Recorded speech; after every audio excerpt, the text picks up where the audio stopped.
નમસ્તે મિત્રો, રોની રેસીપી બ્લોગમાં સ્વાગત છે તમારું।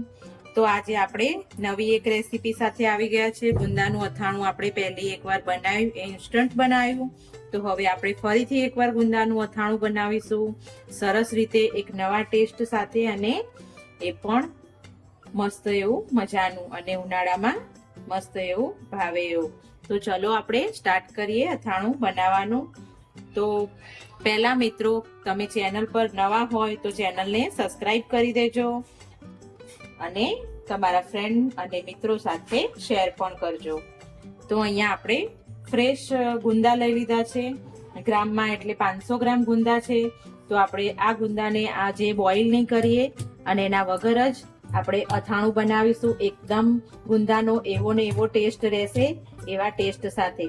તો આપણે આ રીતનું કપડું લઈ લીધું છે, અને આ રીતે ગુંદાને કપડાના ઉપર જ બધા જ ગુંદાને આ રીતે ઠળિયાના ભાગને આપણે ઠળિયા કાઢી દેવાના છે ગુંદાના।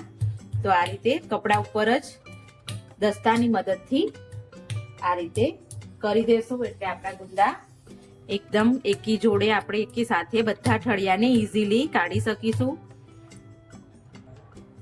તો તમે જોઈ શકો છો, મેં બધા જ ગુંદાને દસ્તાની મદદથી કપડા ઉપર એક જ વારમાં આપણે ઠળિયા નીકળી જાય એ રીતે કરી લીધા છે। હવે આપણે ગુંદા ચીકાસ વાળા હોય, એટલે ચીકાસ આપણા હાથમાં ચોટે નહીં, એના માટે આપણે થોડું એવું હાથમાં મીઠું લગાવી અને ઠળિયાને આ રીતે સરળતાથી આપણે બહાર કાઢી લઈશું। અને હા, ગુંદા એકદમ ધોઈ અને કોરા કરી લેવાના છે, અને આ રીતે આપણે જે રીતે ચીકાસ ના રહે એ રીતે હાથમાં મીઠું લગાવી અને આપણે ગુંદાને બધા ઠળિયા બહાર કાઢી લેશું। તો અહીંયા આપણે અચાર મસાલો ગઈ વખત આગળના ગુંદામાં આપણે બનાવ્યો હતો, તો તે જ રીતે આપણે મસાલો બનાવી લીધો છે। તો તમે અહીંયા કોઈ પણ તૈયાર પણ મસાલો લઈ શકો છો, એવું જરૂરી નથી કે ઘરે જ બનાવો। તો આ રીતે આપણે બધા જ ગુંદામાં અચાર મસાલાને આપણે ભરી દઈશું, જેથી કરીને આપણા ગુંદાની અંદરની ચીકાશ હોય એ બધી અંદર એબ્સોર્બ કરી લેશે। અને આ રીતે આપણે ગુંદાને અચાર મસાલાથી બધા જ ગુંદાને ભરી લેવાના છે।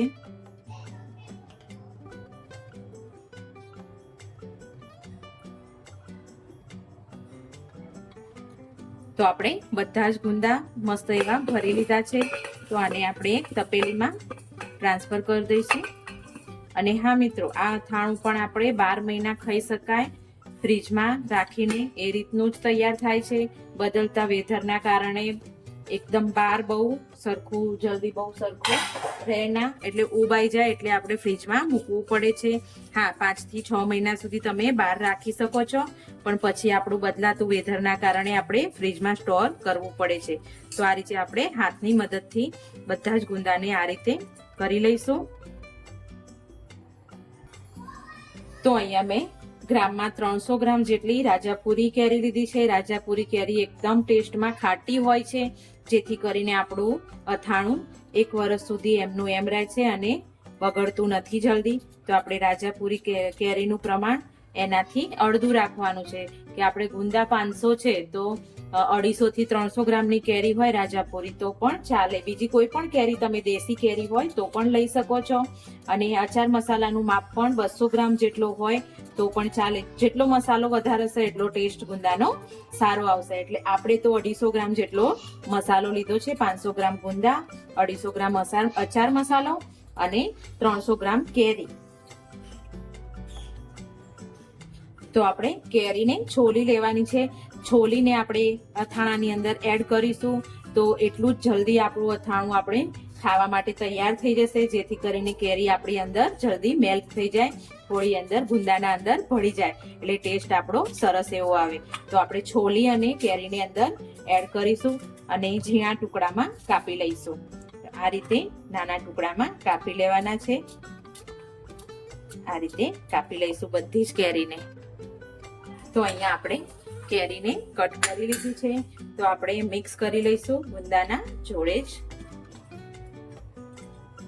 અને આ રીતે ઉપર નીચે કરી લઈશું। હવે આપણે અંદર હાથ નાખવાનો નથી, આપણા અથાણામાં બિલકુલ બી હાથ નથી નાખવાનો।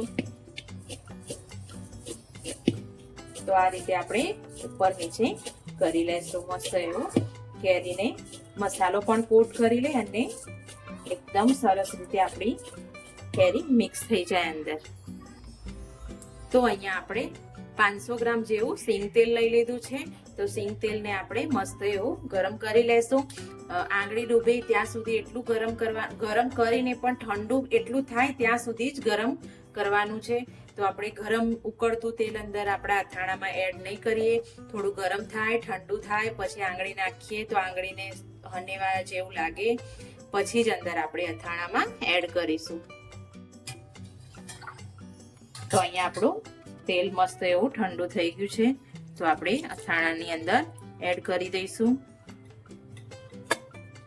આપણે હાલ 500 ગ્રામ જેટલું તેલ લીધું છે અને સરખું એવું આપણે મિક્સ કરી લઈશું. અને હા, તેલમાં એકદમ ડૂબેલા રાખવાના. આ અથાણાને એકદમ તેલમાં ડૂબી રહે એ રીતનું આપણે તેલનો યુઝ કરવાનો છે, જેથી કરીને આપણું અથાણું છે તે લાંબા સમય સુધી આપણે સ્ટોર કરી રાખીએ. તો આ રીતે આપણે ગુંદાનું અને કેરીનું અથાણું તૈયાર કર્યું છે. આને હવે આપણે કાચના કન્ટેનરમાં, કોઈ બી એરટાઇટ કન્ટેનર હોય એમાં ભરીને સ્ટોર કરીશું. અત્યારે હાલ 2 થી 3 દિવસ સુધી આમને આમ રાખીને આપણે સતત હલાવતા રહેશું. પછી આને આપણે કોઈ બી કાચની બરણીમાં ભરી લેશું અને 10 થી 15 દિવસ પછી આ અથાણું આપણું ખાવા લાયક થઈ જશે. મસ્ત એવી કેરી અંદર ગુંદાની અંદર ભળી જશે અને ઓગળવા લાગશે, એટલે મસ્ત ટેસ્ટી એવું આપણું અથાણું તૈયાર થઈ જશે. તો થેન્ક યુ મિત્રો.